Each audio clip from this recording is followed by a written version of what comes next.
I'm Nate. And I'm Rob. And this is Rob and Nate Record a Podcast. Now, this podcast is very much a work in progress, and so there'll be experimentation on exactly what we do with it over time. It is, at least for the time being, principally going to be focused on film because that is one of the easier subjects to talk about, and it reflects a lot of what we talk about in our regular conversations, which are often kind of rambling, jump a bit from topic to topic. And we had been debating different ways that we can best capture that kind of dynamic on the podcast and kind of experiment with that. And something we hit up on was the use of IMDb's top 250 movie list. So this is a list that's always in fluctuation. It's based on User ratings. The top of the list is pretty consistent, but in those lower numbers, it does change periodically. We're recording this on the 17th of November, 2019, so we're going off the list as it is presently constituted. We're briefly going to go through these lists. It'll be done over a number of sessions, most likely, and cut up into a number of episodes. But we're just going to talk briefly about the different movies as they show up on the list. I have not looked at this list ahead of time because I wanted my reactions to be more or less spontaneous. So these things won't be well researched. Any number of these films could be, at some point, the subject of their own podcast. But for now, we're just going to talk about brief thoughts of the various films as they come up on IMDb's top 250 movies of all time list. And we will start, we're going to go in reverse order, 250, going backwards. And number 250 is a movie I'm surprised ranks this low, and that is the 1969 Butch Cassidy and the Sundance Kid, starring Paul Newman, Robert Redford, and Catherine Ross. I'm thoroughly surprised this is number 250, though I suspect it has to do, it's there largely as a function of who's on IMDb. This is a movie of my father's generation, and my dad just isn't on IMDb rating movies. Mm-hmm. What's IMDb? But this is a great movie. I rate this as an 8-star movie, 8 out of 10 stars. And that's actually the rating it has here. So it has an 8-star rating off of 191,265 votes. Which, then, why is this number 250? Because you're probably, the next one up, which we'll get to, has got 750 million votes. Yeah. Or 750,000 votes, rather. Yeah. But, it's a good movie. It's a good movie. It's one that, probably would be a logical one for us to do an episode on at some point because you've got that family connection. I've only ever actually seen this once, and that was 15 or so years ago. It was on your recommendation because you used to talk about it a fair bit. And I'd seen bits and pieces of it before. But I've only seen it all the way through the one time, and it's a very charming movie. I get why people love it, and there's great chemistry among the cast. Yeah. Number 249 is The Terminator, 1984. It's the film that made James Cameron a name. Also did some good things for Arnold Schwarzenegger. I believe he'd already made the first of his Conan films before this, so he was something of a known quality, but this really shot him up into superstardom. And I had never realized this was James Cameron directed. I've seen it, but it's been long enough since I've seen it. It was before I started rating films, so I don't recall what I rated this. Yeah, I only saw it for the first time probably about 2 or 3 years ago. I've seen Terminator 2 as well. I'd seen most of that before on a broadcast television showing in the 90s, and then I rewatched it after I watched the fact Terminator. That you only saw this relatively recently both surprises me and does not surprise me. Mm-hmm. It's a good movie. It is what it is. It's a cyborg comes from the future to kill Linda Hamilton, who's destined to be the mother of the leader of a future resistance movement. There's only so much you can do within that framework, but I think it does it all quite well. Arnold certainly has a screen presence. Hamilton's good in it. Obviously, she did not go into the kind of heights that Schwarzenegger would achieve with his career, but she's good. And it started a franchise that is still an active franchise. The most recent film came out a couple months ago. And it's weird to think that Linda Hamilton, 25 years old in Terminator, and now she's in Terminator 6, and she's 60 years old. 35 years later. Mm-hmm.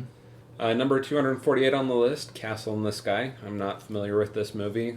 Hayao Miyazaki film is a Japanese anime director. He's great. I'm not a big anime guy, but I tend to like his films. I've seen probably 5 or 6 of them. This one is from 1986. The title indicates it's about a castle in the sky, and it's not his only film about a castle in the sky. He's got a movie called Howl's Moving Castle, which I guess isn't really on the sky, but it does go off the ground. It's got kind of a big mechanical thing. He's got some really interesting mythologies that he uses in his films that are typically original mythologies to him. And one of the great things about them is he just doesn't bother explaining a lot. Yeah. He just kind of, this is the world you're in, we're dropping you in, and here's what I have to say. Number 247 from 1992, it's Walt Disney's Aladdin, best known for Robin Williams' appearance as the genie. I love Robin Williams and his portrayal of the genie. Part of me would love to have just listened to the raw recordings of that, because Robin Williams is not clean. Yeah. And so just the raw recordings of, what they eventually edited what down was to on the movie. cutting room floor, Yeah. what made it to the Disney Christmas party gag reel, I'm sure was some pretty classic stuff. Yeah. It's a great movie. It's in the Disney Renaissance period that ran from about The Little Mermaid through probably about The Lion King. Well, and it's got to be near the end of the era of Disney recording traditional animation movies. After this, they would have gone to... Well, they continued to do this through more than a decade on. The last, unless something's changed since last I checked, the last 2D theatrically released Disney movie was from circa 2004. I've not seen it. It's Home on the Range. Yeah. The big fact I know about that movie is one of the talking cows is voiced by former Texas Governor Ann Richards. I guess more what I meant is would be shortly before Pixar starts making movies for Disney. Well, and that's when Disney movies kind of change. Yeah, and Pixar would come to simply eclipse, for a long time, Disney's own in-house animation department, which has made a comeback now that it's gotten into the CG. Their first couple CGs, like the Chicken Little movie, weren't great, but Moana was really strong. Yeah, for sure. As have been, I'm sure, some of the others. Yeah. They're not coming to mind, but I'm sure there has been. Speaking of Pixar. Number 246 on the list, the 2001 original installation of Monsters, Inc. Again, another solid movie. Yeah, this one was good. This was only third or fourth Pixar movie, because you said Toy Story, A Bug's Life, Toy Story 2, and then this. Yeah. Well, and relatively short, only 92 minutes. Yeah. Yeah. And it's the working life of monsters that scare children, and the screams are used to power their infrastructure. To spoil this movie, of course, at the end, they decide they should not be scaring children anymore, but they should be making them laugh. Yes. And so you have big, green-eyed Billy Crystal. Wazowski. Mike, I love their common names, common-ish names. It's a very Jewish-sounding name. Yeah. Billy Crystal, John Goodman, Mary Gibbs, and Steve Buscemi are the voices. Yeah, so when they convert to powering their society off of laughter, it makes the prequel movie they did, Monsters, Inc., in which they're learning to scare children, kind of an interesting metaphor about going to college for jobs Monsters that aren't University. Monsters University. Yeah. So they're going to college for a career that they think is going to be safe, but they don't know that changes are going to make that job. That they're I mean, how are they going to pay back their monster student loans? Yeah, I think we're living more in a socialist economy in those movies. Yeah, because there's not a lot of competition. Yeah. But apparently it does require a college education. Yeah. Though doesn't Mike and Sal they share a place, so it can't pay that well, right? They're roommates. Well, they're friends who are roommates. Oh, okay. Yeah. They're not living out in the country. They don't have houses. They're not in a suburban situation. They're living urban. Okay, I bet I beat that to death. Well, we'll discuss it more in depth if we ever discuss that, if or when we discuss that movie. Yeah. So. Before Sunset, this is a Richard Linklater film. Ethan Hawke, Julie Delpy. It's from 2004. I may be having the order of this wrong, but there's at least 3 of them. There's Before Sunset, Before Sunrise, and something else. I'm unfamiliar with this. It chronicles these two meet. So this is actually the second one, because it says in the little summary, 9 years after Jess and Celine first meet, they encounter each other again. So they encountered each other in Before Sunrise, which would have, 9 years, so 1995. And then they get back together. They do eventually marry, because in the previews I've seen for the third one, they have kids. Supposed to be quite good. I mean, it's on this list. It's on my list, or it should be on my bucket list to see. Number 244. Again, I'm kind of surprised this would be so far down the list. This is the 2014 Guardians of the Galaxy. This is fresh enough. I kind of expected it probably would have been in the top 200, if not 150. Well, some of these things that are very popular at the time they come out will score very high early on, and then as kind of the interest decreases after it's not the bright Start new to fall. thing, then they'll start to fall. There's, of course, this is interesting because you have the mixture of the popular favorites and then the more artsy films in this list, which makes it an interesting list. Because it goes both on the number of reviews and on the average strength of the score under their system. So you get an interesting mixed bag. This is a fun movie. This inaugurated the, I think it's called the galactic portion of the Marvel Cinematic Universe, because there's a lot of stuff that happens on Earth in the comics, and there's a lot of stuff that happens out in space. Yeah. And they hadn't really dealt with the space part, which is a little bit more tongue-in-cheek, until they got to this movie. It's just very likable. I've gone back and forth about whether this or the sequel is better, and I think this probably works better as a standalone movie. Oh, I think but so. I think the second one... Within the just- Marvel structure. The second one just plumbs the depths more. Yeah. Oh, this is The General, 1926. This is a Buster Keaton comedy. I have seen this. Even if you don't know silent films, if you're even vaguely aware of them, you're probably vaguely aware of The General. There's a famous clip where Buster Keaton's in front of a train, and the train's pushing him, and he's doing stuff with the tracks, trying to, I think, keep it on the tracks. He plays, I believe he's supposed to be a Confederate. So it's set in the Civil War. He has some experience with trains, and he is sent up north to help steal a train called the General and take it back to the South. And it's just basically a loose plot to string a bunch of Buster Keaton sight gags on. You know, it's 243 on this list, and it's nearly 100 years old. So Yeah. I think that speaks to the strength of it. It does hold up. Yeah. Number 242 on the list. It Happened One Night, 1934. Are you familiar with this one? It's a Frank Capra, Clark Gable, Claudette Colbert, Walter Connolly. Yeah. I am very familiar with this I film. haven't seen it. But Yeah, this is a classic film. It is the first film to have swept the 5 major categories in the Academy Awards. So it was Best Film, Best Screenplay, Best Director, Best Actress, and Best Actor. Wow. 1934. So arguably could be higher on the list. Yeah, it's a great film. I highly recommend it. So this would be, again, a function of who's using IMDb, probably. Yeah. Yeah. It's also kind of the template on which the Road movie is based. So Claudette Colbert is an heiress who has, against her father's wishes, married a kind of a playboy aviator. And the father is trying to get the wedding annulled because he does not believe that the husband is worthy of the daughter. And so she runs away. She actually jumps ship off the coast of Florida. Eventually ends up on a night bus working her way to New York to reunite with a guy's name is King Wesley, which is a great 1920s aviator name. And she bumps into Clark Gable, who is a reporter who puts together who she is and says, I will lead you back to the person you love in exchange for exclusivity to the story. And in the process of trying to reunite the two loves, and they fall in love.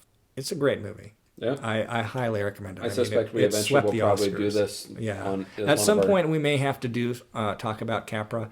And this is the movie that really... Capra was a successful director before this, but this was the beginning of the period in which he could do basically no wrong. So he has this as a major hit. Shortly thereafter, Mr. Deeds, Meet John Doe, Mr. Smith Goes to Washington, Arsenic and Old Lace, and ultimately capping with It's a Wonderful Life. So yeah, very strong period for Capra.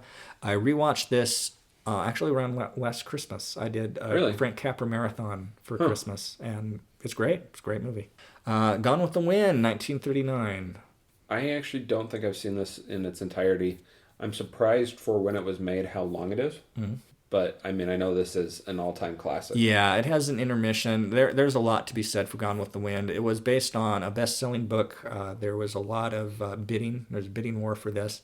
Okay, so David O. Selznick had basically a more or less independent studio, which was rare at this time. It was David O. Selznick Pictures in the tradition of quality, a David O. Selznick picture. They made just a couple films a year. Sometimes they'd spend a great deal of money on this film. There's all sorts of interesting stories about the pre-production of this film, the hunt to find the proper actress to play Scarlett O'Hara. Almost every big actress in Hollywood at the time auditioned. Paulette Goddard almost got the role. Katharine Hepburn auditioned for the role. It ultimately went to Vivien Leigh. It's a more or less career-defining role, though you could also say that Blanche Dubois in Streetcar Named Desire, they're pretty equal in significance for her. But it's a sprawling epic of the antebellum and postbellum South. It is still today, if you adjust for inflation, the most money-making movie of all time. Yeah. Again, arguably should not be that low on the list. Yeah, and then blanking another name here, the first black woman to win an Academy Award was Hattie McDaniel in this film, who played a slave or a house servant, starts out as a slave, becomes a house servant after the end of the Civil War, named Mammy. So you've got this interesting mix of, it's progressive. A black person finally won an Oscar for playing Mammy.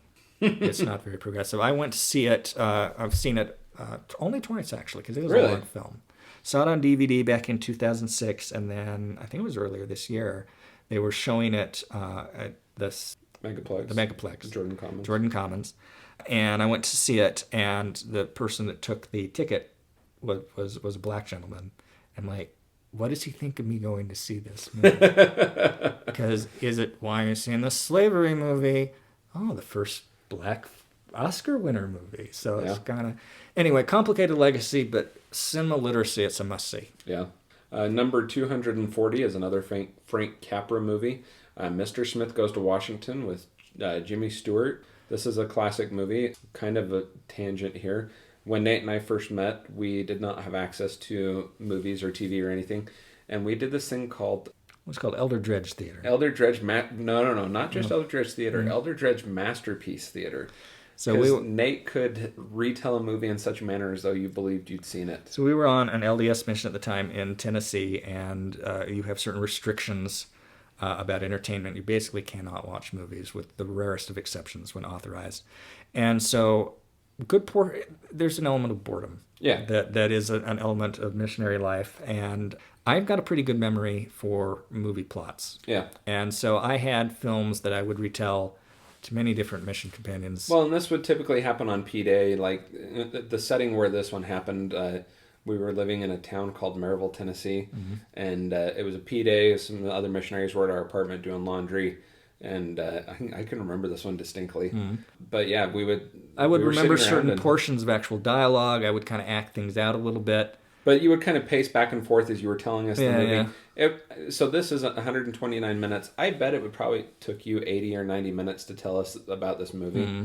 You know, and it was sufficient that when we concluded, we felt like we'd seen the movie. Have you actually seen the movie? Yes, I have. After I got home from the mission, I went and saw this one distinctly because I remembered I was excited about the prospect of Jimmy Stewart. Yeah. And when I first watched it, I think I preferred your retelling of it to the actual movie. Though subsequently the movie's grown on me and you know, and things like that. And I don't have those distinct memories of your retelling of it anymore. But when I first saw it, I think I saw it with I don't know whether she was my girlfriend or fiance then, now my wife. I think as soon as we finished it, I turned to her and I said, you know, I think I prefer the Elder Dredge version. It's a great movie. It's highly recommended. Like It's a Wonderful Life, or like Gone with the Wind, or It Happened One Night, or most any of these movies we're going to be talking about. There's a lot to be said about it, a lot of interesting behind the scenes. Joseph Kennedy, who was John F. Kennedy's father, was ambassador to the United Kingdom at the time that this movie came out, and he fought to keep it from being released because he thought... internationally, because he thought that it reflected badly on the American government, because it is about corruption in the Senate. Yeah. But ironically, this film, which was also one of the last films shown in Paris, American films before the Nazi takeover, after the Nazis were expelled, copies had been hidden away and were taken out of storage and shown on screens within days of the Nazis leaving Paris. Wow. Which is a testament to what this really says about America, which is our resilience. Yep. Number 239 is Rebecca, 1940. This was also a David O. Selznick picture in the tradition of quality. Came out the year after. Selznick had brought Alfred Hitchcock, who was a very successful director in England, probably the most successful director in England at the time, and had imported him on an exclusive deal, though he would farm him out to a few other studios before wrapping their contract. But this was the first movie he did for Selznick, his first movie he did in America. It's a lesser known film today. My memory is that it won the Oscar in 1940. Yeah, I suspect that if we were to do an Alfred Hitchcock movie, this might make the list. It's not one that you'd put in your top 5 Hitchcock movies, but it's really good. Yeah. And it's got Joan Fontaine in it, Laurence Olivier, about a lady that marries a rich widow she knows very little about, comes to the mansion and finds it dominated, not necessarily by the supernatural specter of the late wife Rebecca, but by her legacy and the servant's obsession with her. It's a solid movie. Yeah. Number 238 is the 1949 Third Man, directed by Carol Reed and starring Orson Welles. Yes, Third Man. Have you seen this? No, I haven't. This is a movie I have shown many people because it's not too long, 93 minutes. It's really good. It's set in occupied Austria after the Second World War. Joseph Cotton travels there because a friend of his has offered him a job. But when he arrives, he finds that the friend has been hit by a car and died. In fact, he witnesses, if my memory serves, the car accident. And then they're burying the friend, and he finds out later that the friend was involved in smuggling. There was a big smuggling operation in the occupied territories at the time. And that may not have been him that he saw killed. And then there's a kind of a something of a love interest thing with a one named Alida Valley. I think she usually just went by Valley. Anyway, it's really good. It's got the Orson Welles signature camera angles. Very solid film. 237, Wages of Fear. Excellent movie. I have not seen this. Wages of Fear. It's set in... I know this is on my list of movies to see, but... It never says the name of the country, but by implication it's Venezuela. And it's about a bunch of kind of expatriates. They're on the run from various things. You've told me about this film. There's an oil operation, there's an accident, and what they need to do to stop this oil fire is they need to bring in some nitro and blow it up. Yep. The issue is getting the nitro from where it is, 100 so miles away, to where they need it. There's, for some reason, they can't fly it. I guess it's too volatile. And the roads are just horrible. So to get the nitro there, they have to offer people a obscene amount of money because they're probably going to die. But if they don't die, it's enough money to get out of this stinky South American S-hole that they found themselves in. It's a super tense movie. It is excellent. It was remade in the 1970s as a film called Wizard with Roy Schneider. The director of Wizard, I'm blanking his name right now, but he's the guy who did The Exorcist and the French Connections. This was William Friedkin. He's a very successful director at the time. Moderately successful hit. The remake's nowhere near the quality of the original, but I highly recommend Wages of Fear. Number 236 is from 1954, On the Waterfront, directed by Elia Kazan. Elia Kazan. Yeah, I'm not familiar with this, though it's on my list of 2Cs. It's a classic film. It's this along with A Streetcar Named Desire are the films that made Marlon Brando a star. Okay. Rod Steiger won an Oscar for this. Carl Malden is in it. Eva Marie Saint in one of her early roles. It's about corruption among the dock workers in New York, and it's a great film. I highly recommend.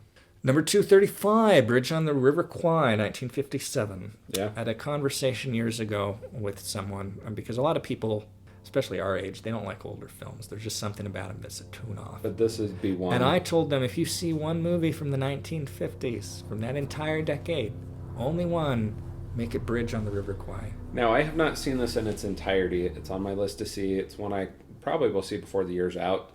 But yeah, you would probably consider this a film literacy film. It is. It's an amazing Alec Guinness. Film. Interestingly enough, I guess this is a bit of a tangent.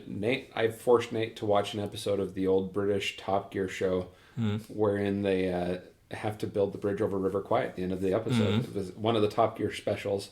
If you're familiar with Top Gear, you know of the Top Gear specials.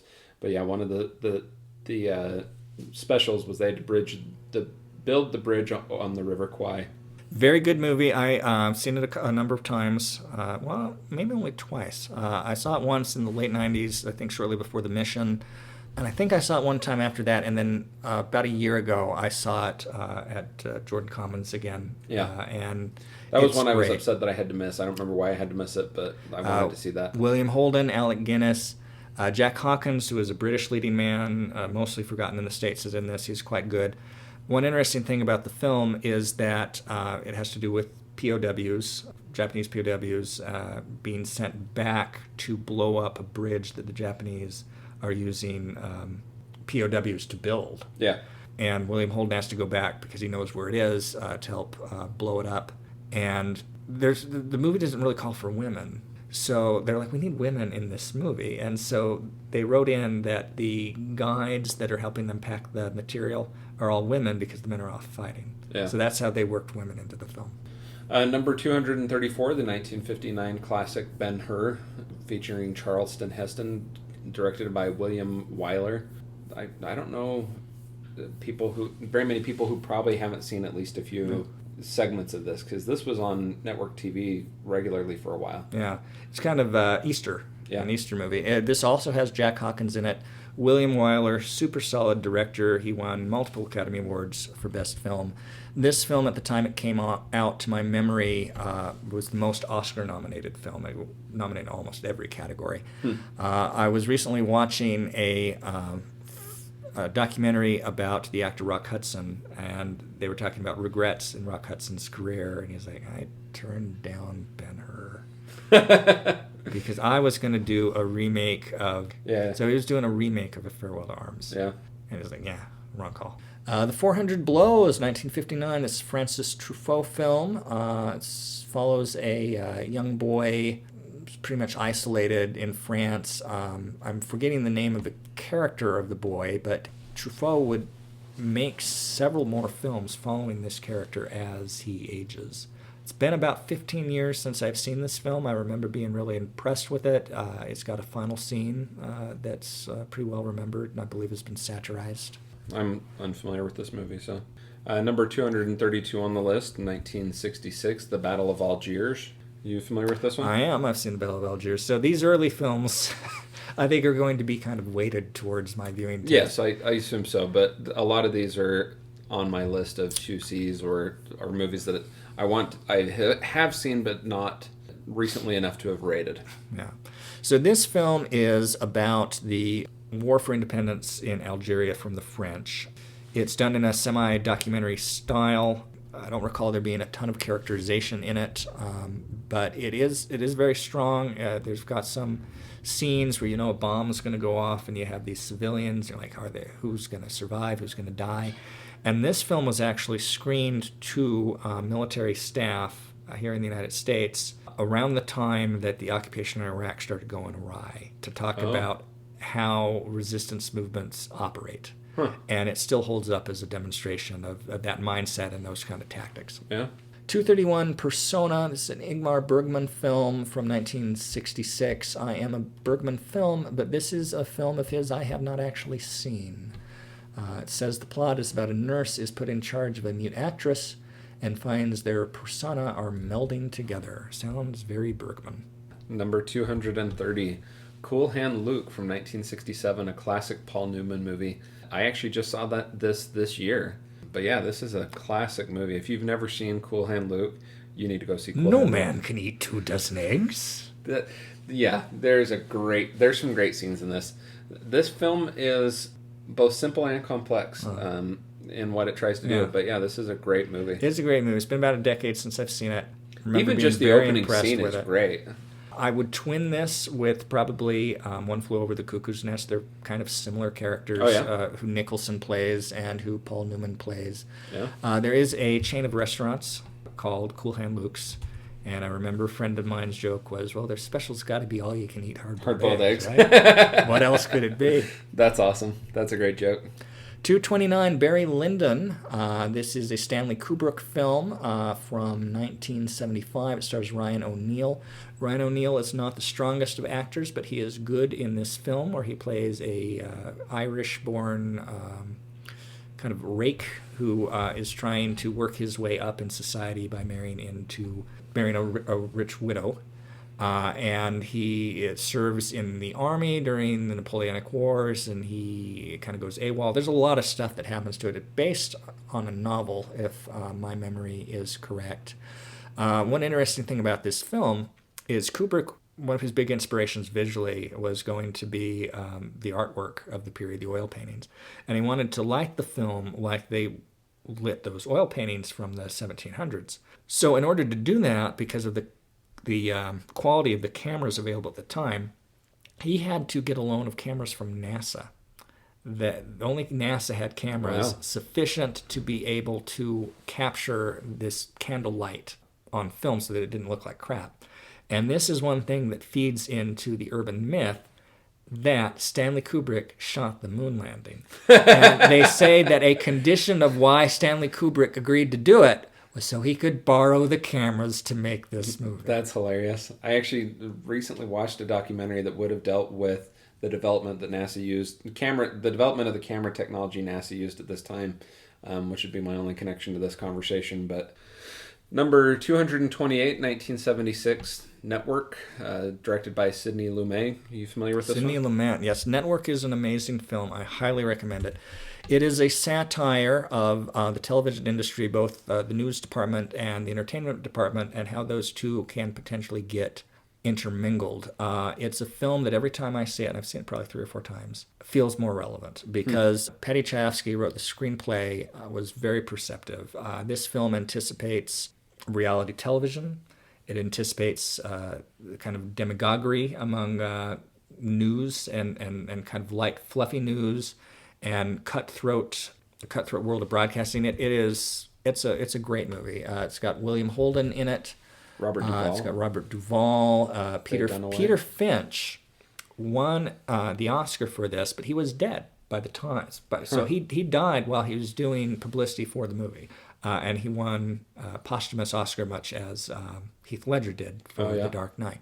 Yeah. Great movie, film literacy movie. You should really see it. Yeah, I just added it to my list. So Rocky, 1976. This is the film that beat Network to win the Best Picture Oscar. It, of course, was written by Sylvester Stallone. I didn't realize he wrote that. Yeah, he wrote it. He's an Oscar winner and screenwriter, which is not what you immediately think of when you think of Sly Stallone, but very strong film. He wrote it for himself. He had to fight to keep the role for himself because the studio wanted to cast Burt Reynolds, among others, in this part. That's funny. But he persevered, and it made his career. It's a smart sports movie. It's a great character piece. It holds up, and of course birthed a franchise that is technically still alive because Creed 2 just came out last year. Yeah. Number 226, The Deer Hunter, from 1978, starring Robert De Niro, Christopher Walken. Yeah, I know I've seen parts of this, but it's not been recently, and I have not seen it in its entirety. I have seen it. This was a Best Picture Oscar-winning film. It's one of 5 films in which John Cazale appears. We recently watched The Godfather Part 2, and he plays Frito. He was dating Meryl Streep at the time, who was also in this film. This is a film about basically PTSD. A bunch of guys from a small town in Pennsylvania go off and serve in Vietnam together, and they come back broken. It's a powerful film. Monty Python's Life of Brian. I have not seen this in its entirety, at least not recently. It's the best Monty Python film as far as being a film goes, in that it's not simply just a collection of gags. It kind of has a plot. It's a satire of a Jesus-like figure, a man named Brian who is mistaken for Jesus of Nazareth, and the complications that causes to his life. It's also got a famous final scene and song, Always Look on the Bright Side of Life, sung by multiple men on crosses. Oh, yeah. Number 224, The Elephant Man from 1980, directed by David Lynch. I have not seen this. David Lynch's first mainstream, to the extent David Lynch can ever be called mainstream, film, shot in black and white. It's based loosely on the true story of the actual Elephant Man, whose name I'm blanking at the moment, but he was a horribly deformed man who became something of a celebrity in late 19th century England. It's a very sad, very beautiful film. 223, Blade Runner from 1982. I have not seen this. Based on a short story, or it may have been a novel by Philip K. Dick. It's been more than 10 years since I've seen it. They did a sequel called Blade Runner 2049, came out about 3 years ago. I've not seen that. It's a pretty iconic film. It wasn't super successful at the time, but it became a cult hit afterwards. Philip K. Dick, you would know from Minority Report, Man in the High Castle. A lot of his stories, even though it wasn't terribly successful in life, became the inspiration for feature films and television series after his death. Number 222 is the 1982 film The Thing, another film from John Carpenter, starring Kurt Russell, Wilford Brimley. Have you seen this? I've seen this, but not for... It's been a long time. It's been a while. It is a remake. It's based originally on a short story, which was made into a film that Howard Hawks produced and kind of ghost directed, called The Thing from Another World in 1950.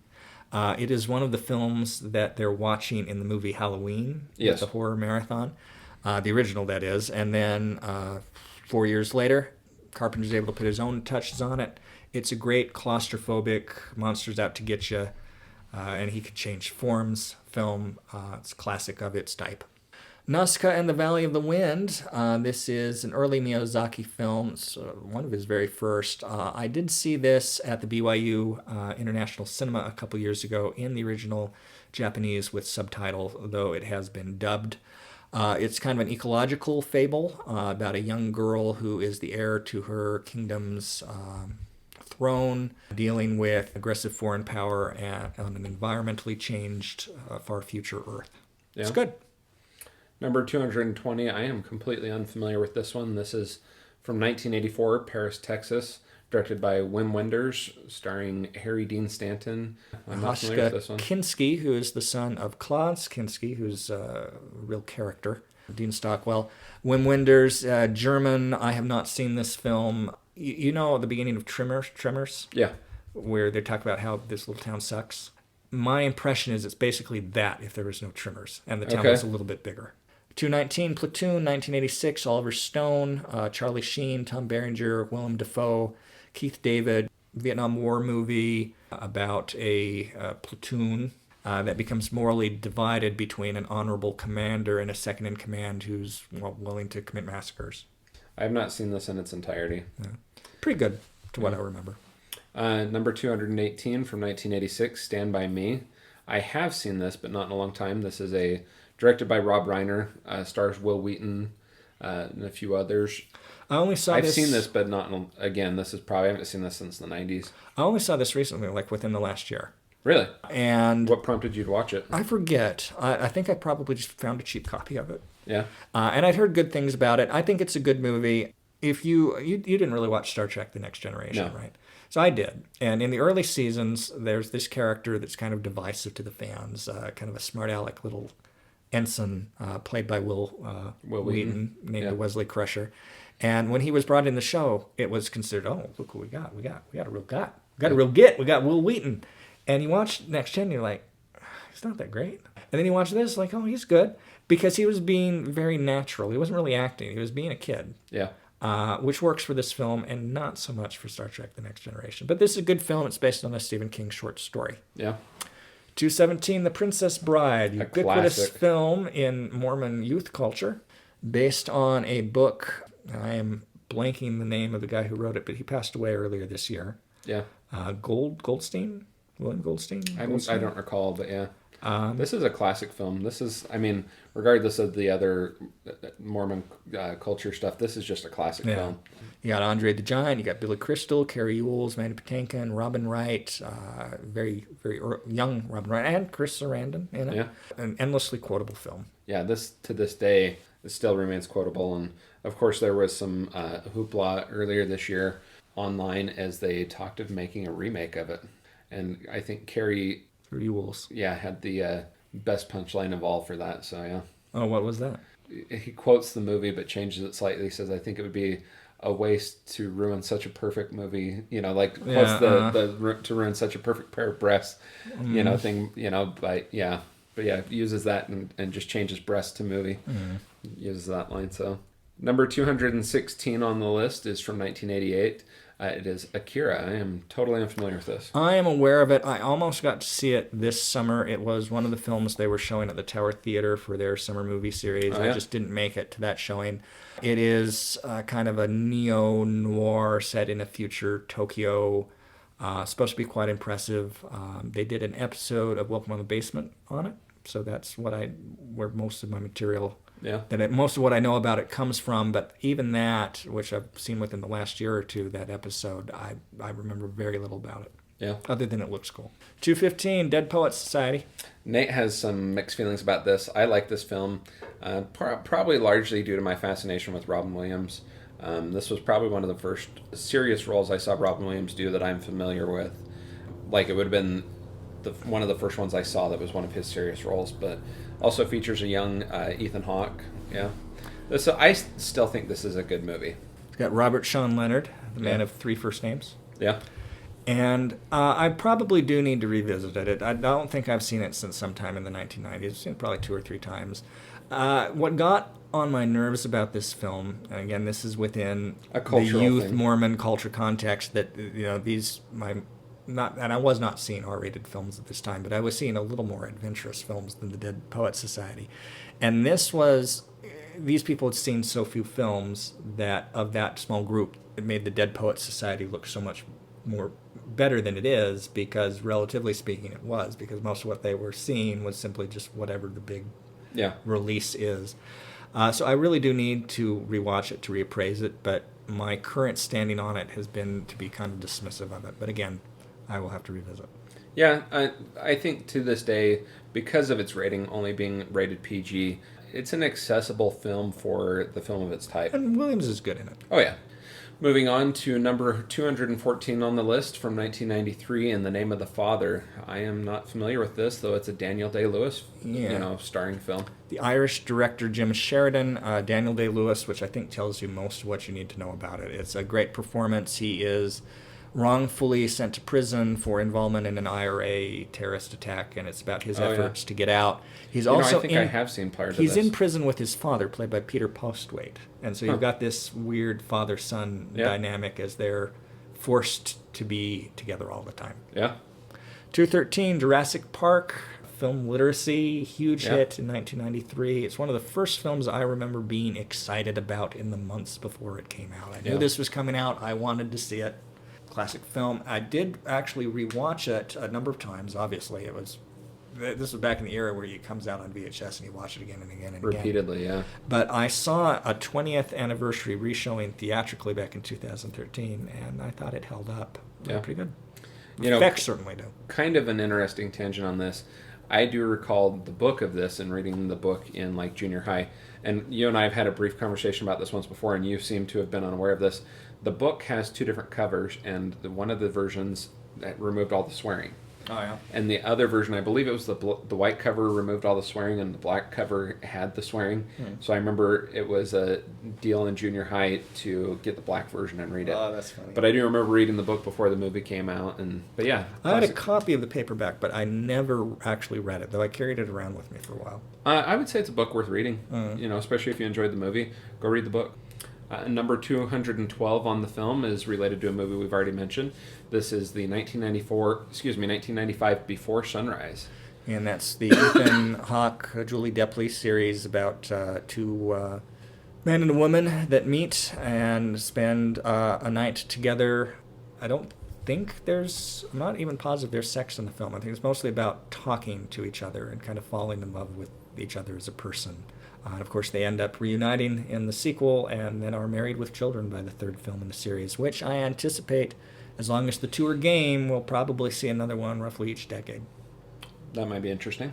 211, La Haine, 1995. 24 hours in the lives of 3 young men in the French suburbs the day after a violent riot. I know nothing about this movie.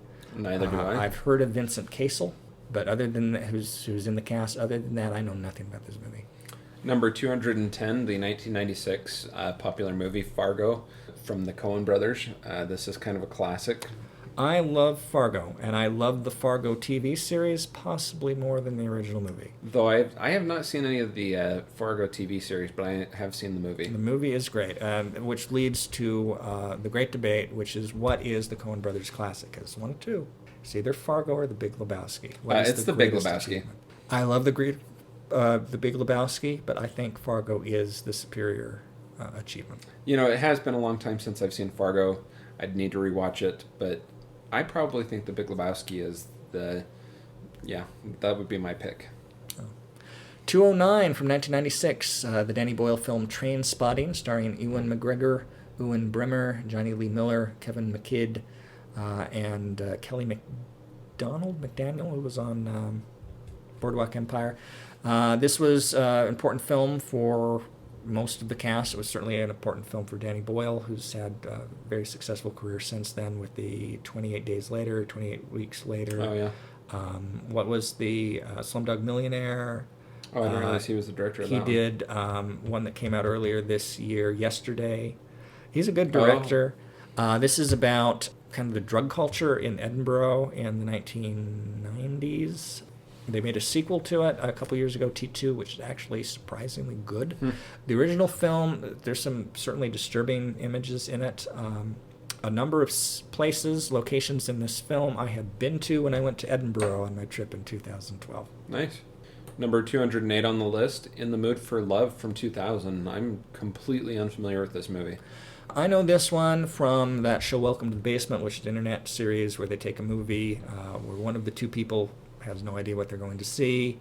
It's Matt. There's a Matt and Craig's Matt. So we're going to watch this movie, and then they watch it and they talk about it, which is a partial inspiration for our podcast. Yeah. So I only know of this from that movie. Apparently it's kind of a rough watch, kind of intense, but it's supposed to be very good, and it's only rated PG. It's on this list. Yeah. It's supposed to be, I guess, emotionally intense. Okay. Yeah. Hey, here's a nice segue. 207, The Big Lebowski. Classic movie. The second I love this greatest movie. Coen Brothers film. I love this movie. In fact, I was the Big Lebowski for Halloween this year. Yeah. You had the sweater and everything. Yeah. You only saw this last year, right? Yeah. Or was that? Yeah. Well, in its entirety, I saw it for the first time last year, and I have since become a huge fan of this film. It's a great movie. It's highly rewatchable. It's kind of a spoof on film noir's complicated plots. The dude is based on a guy that the Coen brothers actually knew in Hollywood, and they thought, wouldn't it be funny if the dude were in a film noir situation? And so that's what they did, and it more or less writes itself. It's got a lot of colorful characters, some great dialogue in it. Highly, highly rewatchable. I suspect that we will ultimately do a long episode about this. Of course, the film is actually even inspired a religion. There is a religion called Dudism, based on the dude. And there is a day, March 6th, is the Holy High Day of Dudism, also known as the Day of the Dude. Day of the Dude, because the dude abides. I was at Comic-Con. I'm not a big Comic-Con guy, but I've been a couple times, principally because of my sister, and they were selling religious candles, like the Catholic saint candles with pictures of the dude on them. I actually, kind of a funny tangent. I think I'm going to be John Goodman's character, Walter, next year for Halloween. Oh, yeah? Yeah. I'm going to have to get a Steve Buscemi outfit, I guess. Yeah. No. You're not wrong, Walter. You're just an asshole. Yeah.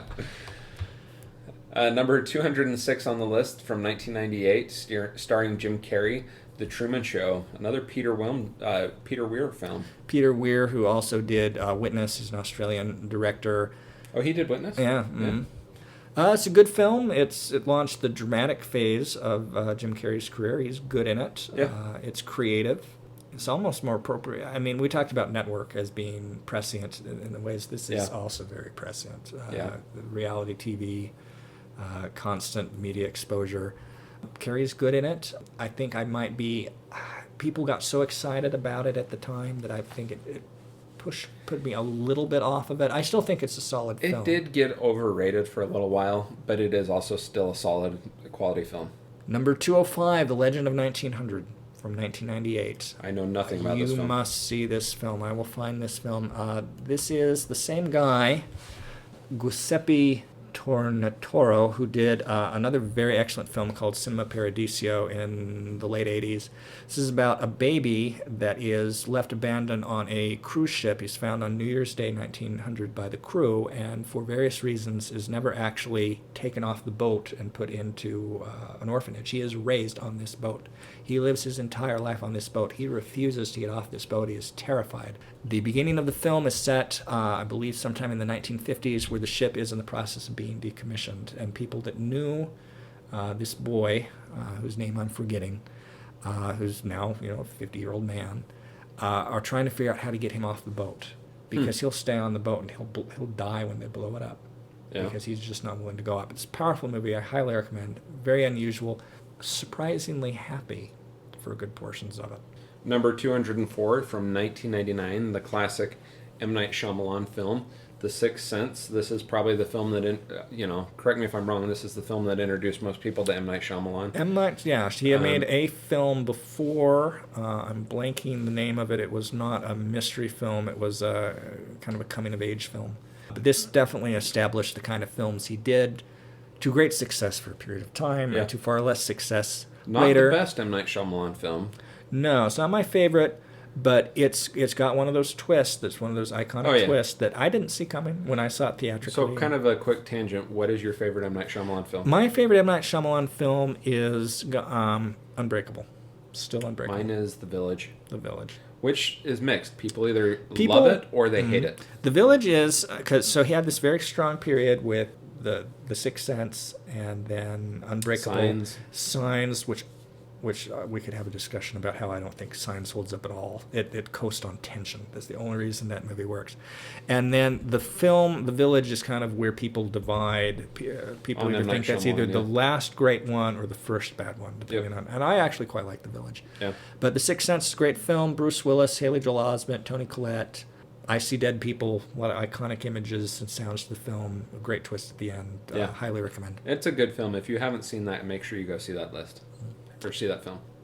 Lagan, Once Upon a Time in India. I don't think I'm pronouncing that fully correctly. I am totally unfamiliar with this film. The people of a small village in Victorian India stake their future on a game of cricket against their ruthless British rulers. Don't know this one. Number 202, I'm probably going to slaughter this name, Amores Perros, from 2000, directed by Alejandro Inarritu. Oh, I recognize that name. I should know something of this, but I know nothing of it. A horrific car accident connects the three stories, each involving characters dealing with loss, regret, and life's harsh realities, all in the name of love. Possibly a better version of Crash. 201, so which of course I have not seen. I've seen Crash, but I've not seen Amores Perros. 201, Catch Me If You Can, 2002. It's a classic film. Very likable film. Yeah. Tom Hanks, Leonardo DiCaprio, Christopher Walken, Martin Sheen. It is what I call a 4-star, 3-star movie.